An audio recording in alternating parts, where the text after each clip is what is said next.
Assalamualaikum warahmatullahi wabarakatuh. Welcome back with me. Hello everyone. Jadi hari ini saya akan menjelaskan kembali tentang pelajaran intermediate writing dari awal pertemuan sampai akhir pertemuan kemarin. Nah, yang pertama di sini kita akan membahas tentang metodologi. Jadi apa sih metodologi itu? Dalam penelitian, metodologi itu adalah bagian yang menjelaskan bagaimana penelitian kamu yang akan dilakukan. Jadi, metodologi ini seperti resep sebuah penelitian. Mulai dari jenis penelitian dan juga siapa partisipannya dan alat apa yang akan dipakai dan sampai bagaimana data itu dianalisis. Metodologi itu dibagi menjadi dua pendekatan. Ada yang quantitative research sama qualitative research. Oke, mari kita bahas apa itu quantitative research. Jadi, quantitative research itu adalah pendekatan yang menggunakan angka sebagai data utamanya. Untuk ciri-cirinya, data itu dikumpulkan melalui tes, kuesioner, skor, atau statistik. Dan hasilnya itu bisa dihitung, dibandingkan, dan juga diuji secara sistematis. Biasanya ini digunakan untuk menunjukkan pengaruh, hubungan, dan juga perbedaan. Sedangkan qualitative research itu pendekatan yang menggunakan cerita atau kata-kata dan juga deskripsi. Ciri-cirinya yaitu mengumpulkan data melalui wawancara, observasi, dan juga dokumentasi. Nah, untuk hasilnya tuh berupa tema, deskripsi, atau pola. Ada beberapa metode yang bisa digunakan dalam kuantitatif maupun kualitatif research. Yang pertama ada eksperimental yang memberikan treatment dan juga bandingkan hasil. Lalu yang kedua ada survei. Nah, ini biasanya pakai kuesioner. Dan yang ketiga ada case study, yaitu fokus pada satu kelas atau satu kelompok tertentu. Dan yang keempat ada narrative inquiry, yaitu menceritakan pengalaman peserta. Dan juga yang kelima ada content analysis. Biasanya ini menganalisis dokumen, teks, atau media. Selanjutnya penjelasan tentang result atau findings. Jadi apa sih itu result atau findings? Result atau findings itu adalah bagian yang menjelaskan hasil yang kamu dapatkan dari penelitian tersebut. Kalau tadi metodologi itu menjelaskan bagaimana penelitian itu dilakukan, nah kalau yang result atau findings ini melaporkan apa yang ditemukan. Itu. Bagian yang ini tidak boleh berisi opini, hanya fakta dan juga data dari hasil penelitian. Kalau penelitiannya kuantitatif, biasanya bagian ini menampilkan pretest, core test, atau post test, label, grafik, atau hasil uji statistik. Misalnya, nilai siswa meningkat dari 60 menjadi 80. Dan ternyata hasil uji TENI menunjukkan hasil yang signifikan. Nah, itu termasuk jadi kuantitatif. Nah, kalau penelitiannya itu kualitatif, resultnya itu biasanya berisi temuan atau pola yang muncul dari wawancara atau observasi. Misalnya, siswa itu lebih merasa termotivasi dan juga lebih percaya diri.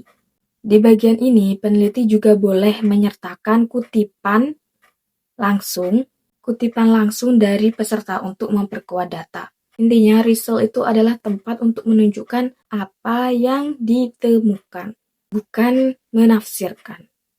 Lalu selanjutnya membahas tentang literatur review. Jadi, literatur review ini membahas tentang teori-teori dan penelitian yang berkaitan dengan topik terdahulu. Jadi, kita membahas penelitian-penelitian sebelumnya dan kita melihat apa yang sudah ditemukan oleh peneliti yang lain. Dari penelitian-penelitian tersebut, kita melihat dan mencari research gap-nya atau hal yang belum banyak diteliti.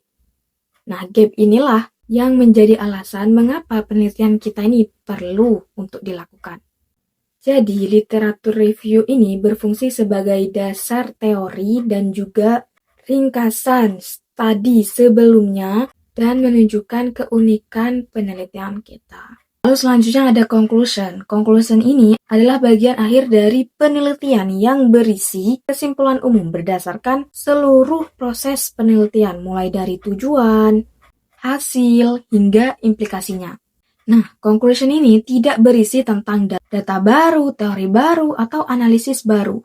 Jadi, conclusion ini hanya berisi ringkasan temuan utama plus makna umum dan juga rekomendasi singkatnya. Tujuan utama penelitian itu yang pertama, menjawab tujuan penelitiannya, merangkum temuan pentingnya, lalu yang ketiga, memberikan pemaknaan umum, lalu yang terakhir memberi saran dan rekomendasi yang singkat.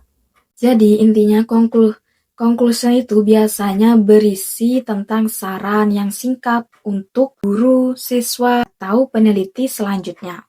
Lalu selanjutnya kita akan membahas tentang introduction. Introduction kenapa taruh di belakang? Memang sengaja ditaruh di belakang supaya kita bisa lebih memahami lagi apa isi dari introduction tersebut.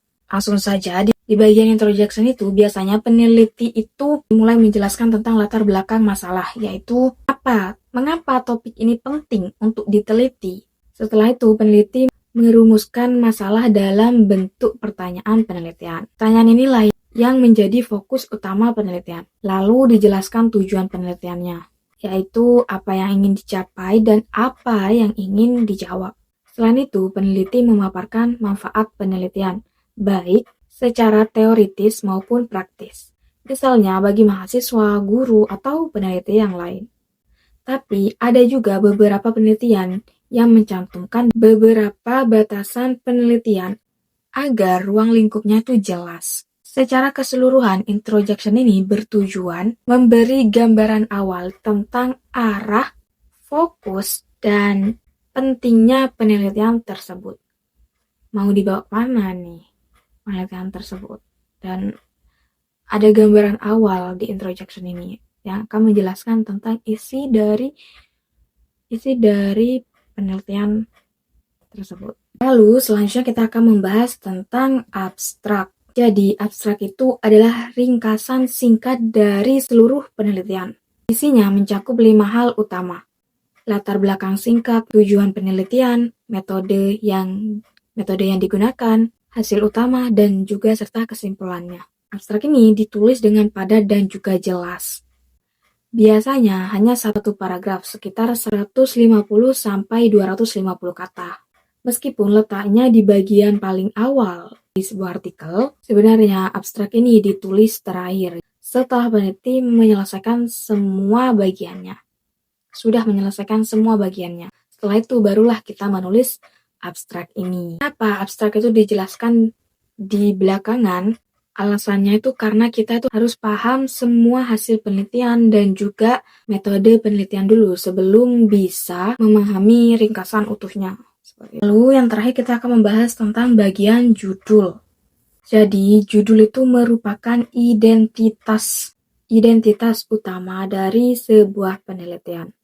Dari judul saja, pembaca harus bisa memahami apa topik yang harus diteliti, metode atau variabel yang akan digunakan.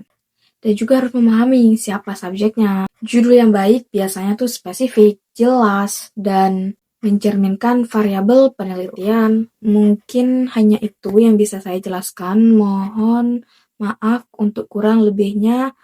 Saya mohon maaf. Wabillahi taufiq wal hidayah. Wassalamualaikum warahmatullahi wabarakatuh. See you in the next video.